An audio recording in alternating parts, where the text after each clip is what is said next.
ان الحمد للہ والصلاۃ والسلام علی رسول اللہ اما بعد۔ اویس بھائی کشمیر سے تعلق رکھتے ہیں، بہت محبت کرنے والے بھائی ہیں۔ انہوں نے ایک سوال کیا ہے کہ ماہ ربیع الاول میں سیرت کانفرنسز کا انعقاد کرتے ہیں، اس کا کیا حکم ہے؟ یاد رہے کہ ربیع الاول کے مہینے میں اہل بدعت بہت ساری خرافات اور بدعات کا ارتکاب کرتے ہیں، اور دلیل کے طور پر وہ کہتے سنائی دیتے ہیں کہ ہم نبی کریم صلی اللہ علیہ وسلم پر درود کے لیے بیٹھتے ہیں، ہم آپ صلی اللہ علیہ وسلم کا ذکر کرنے کے لیے مجلس برپا کرتے ہیں، تو آپ ان اعمال سے ہمیں کیوں روکتے ہیں؟ حالانکہ محل اختلاف نبی کریم صلی اللہ علیہ وسلم پر درود پڑھنا نہیں، محل نزاع نبی کریم صلی اللہ علیہ وسلم کا ذکر کرنا نہیں، یہ دونوں تو بہت عظیم اعمال ہیں، اللہ رب العزت کی رضامندی کا باعث ہیں۔ ہمارا اختلاف یہ ہے کہ ربیع الاول کے مہینے کو یا 12 ربیع الاول کے دن کو اس لیے مقرر کرنا کہ اس میں ایسا کیا جائے تو اس سے یہ ثواب ملتا ہے، یہ اس عمل کو بدعت بنا دیتا ہے۔ ہمارا اختلاف وہی ہے جو عبداللہ بن عمر رضی اللہ عنہما نے کیا۔ ایک شخص نے ان کے پہلو میں چھینک ماری اور کہا الحمدللہ والسلام علی رسول اللہ، تو عبداللہ بن عمر رضی اللہ عنہما نے اسے روکا اور ٹوکا، فرمایا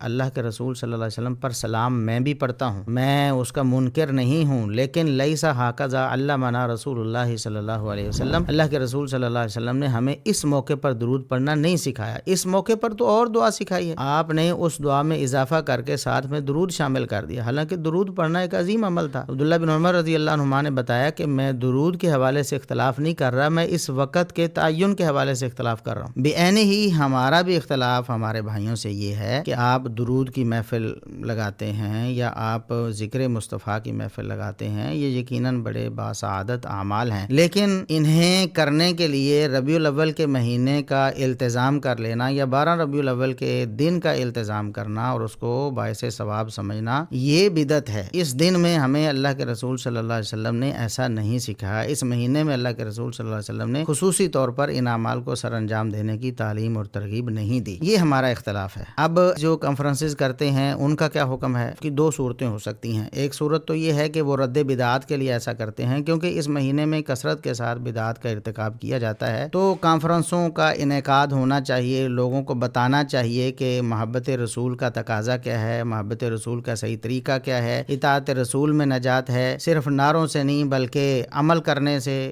عملی نمونہ پیش کرنے سے بات بنتی ہے۔ اگر آپ لوگوں کے عقائد و اعمال کی اصلاح کے لیے ان کانفرنسز کا انعقاد کرتے ہیں تو یقیناً یہ شرعی فریضہ ہیں، کیونکہ جب برائی کا ارتکاب کیا جا رہا ہو تو اس برائی سے لوگوں کو روکنا ٹوکنا یہ شرعی فریضہ ہے۔ من رأى منکم منکرا فلیغیرہ بیدہ فإن لم یستطع فبلسانہ فإن لم یستطع فبقلبہ وذلک اضعف الایمان، صحیح مسلم کی حدیث ہے۔ رسول اللہ صلی اللہ علیہ وسلم نے فرمایا جب کوئی برائی دیکھو تو اس کو اپنے ہاتھ سے روکو، ہاتھ سے روکنے کی طاقت نہیں، آپ کے پاس قوت نافذہ نہیں، پھر زبان سے روکو، اگر زبان سے بھی نہیں روک سکتے، خطرہ ہے، فتنہ ہے، پھر اپنے دل سے ہی برا جانو، اور یہ کمزور ترین ایمان ہے۔ تو کم از کم ہم اپنی زبان سے لوگوں کو ان بدعات سے روک کر اس شرعی فریضے پر ہم عمل کر سکتے ہیں۔ تو اگر یہ مقصد ہے تو یقیناً یہ قابل تحسین چیزیں ہیں، لیکن اگر مقصد اہل بدعت کو خوش کرنا ہو، جیسا کہ میلاد مصطفیٰ اس نام سے کانفرنسز کروانا یا کانفرنس کر کے اس میں اہل بدعت کو خوش کرنے کی کوشش کرنا، جمال مصطفیٰ بیان کرنا،